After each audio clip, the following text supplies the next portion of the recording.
everyone. I'm Alina. I'm first year MBBS student at Andhra State Medical University. So my topic is gout. So gout, when we hear about gout, the first thing that comes to our mind is it is something inflammatory arthritis. Yes, it is inflammation due to uric acid crystals in the joints. Like if we take the world estimate, it is estimated as 8.3 million people have gout. So, despite of this painful nature, the gout is actually curable and manageable. Like if we have some medical interventions and if we have some lifestyle, we can manage gout. So, it is actually seen as a redness, swelling, inflammation in that area. So, let us check upon what are the causes of gout. Actually, there are mainly four causes of gout. The first one is hyperuricemia, uric acid origin, kidney function, genetics, and diet. The first one is hyperuricemia. Like the term itself, not that it is an elevated amount of uric acid in the body. So if there is elevated amount of uric acid in the blood, it can cause the gout. Next one is uric acid origin. So uric acid, we know that uric acid is actually a waste product that is formed from maybe metabolism, maybe urine breakdown, etc. So if this waste product, that is uric acid, get accumulated in the body or the blood, it can cause gout. Next one is kidney function. Like impaired kidney can eliminate a lot of amount of uric acid, and this uric acid get accumulated as uric acid crystals in the joints, and it ultimately led to the gout. And next one is genetics and diet.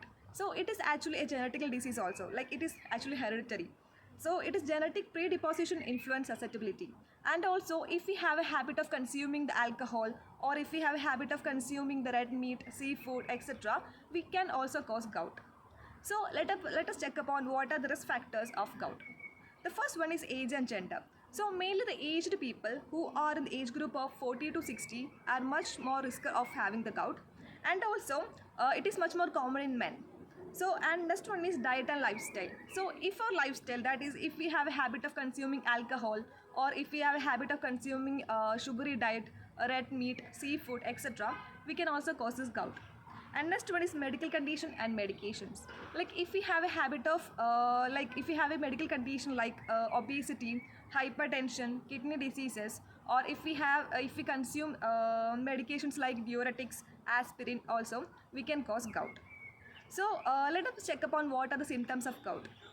The first symptom of gout is sudden and severe pain in big toe, and also the intense inflammation, redness and warmth around that joint, and also it will cause many pain for us to move the joints. So if we have these types of symptoms, it is very advisable to consult a doctor to have a diagnosis. So in the part of diagnosis also, we have actually four parts, that is four types. The first one is joint fluid analysis, blood test, x-ray and ultrasound. The first one is joint fluid analysis. It confirms the presence of uric acid crystals in joints. So by looking upon that fluid, we can know if there is uric acid, and ultimately we can know whether we have gout or not. And next one is blood test. It is actually knowing that uric acid in the blood. If there is uric acid in the blood, also we can suspect the patient have gout. And also the x-ray. It detects the joint damage and tophi visibility.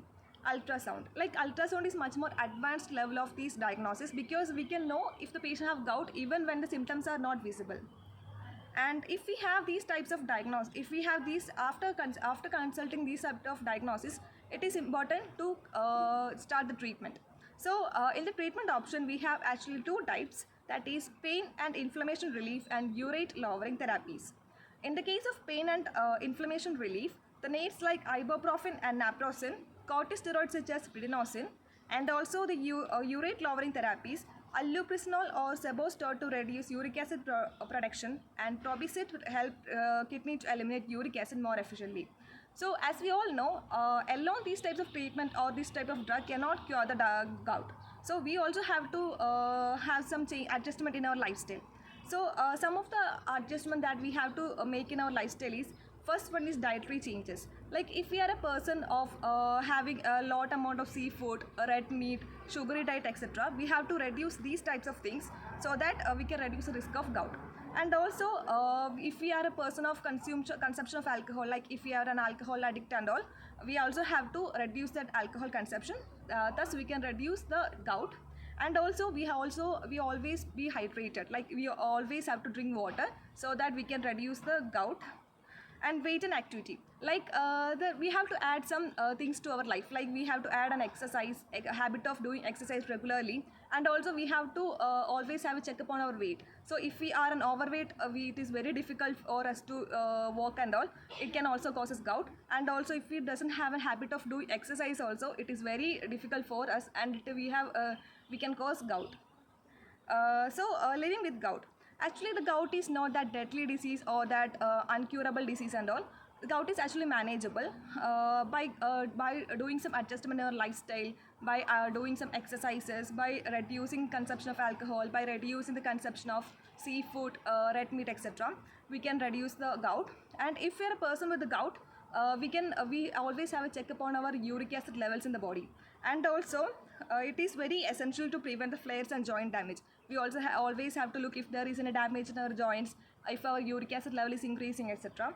By checking these types of things and by doing exercise, by regularly checking upon weight, we can reduce the cause of gout. So that's all. Thank you.